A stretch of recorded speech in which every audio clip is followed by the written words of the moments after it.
Samtang nga hipi sa Station 1 sa Mandaue City Police Office, nanawagan sa tag-iya sa mga motorsiklo nga na-impound sa pag-claim nini.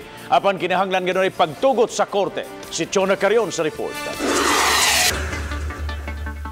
Naghuot na ang mga motorsiklo sa tugkaran sa Police Station 1 sa Mandaue City. Mga na-impound kini sa kapulisan kay sumapa gigamit sa iligal nga kalihukan.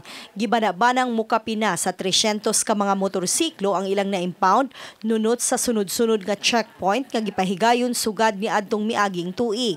Ang ubang nasakmit na guba na gumikan kay mauwanan mainitan sa gawa sa presinto. Mato di Chief Inspector Aldrin Villacampa, hepe sa Station 1, nga ilang huwat nga kuhaon kini sa mga tag-iya sa kondisyon nga adunay pagtugod sa korte. Problema mi sa among area nga wala na gid mi kaparkingan. At least ilan ng pailan og motion, ma-aproba nilang motion, at least maiban-iba na diya. Kay kung walay release order nga ipakita sa amo, di gini na may release.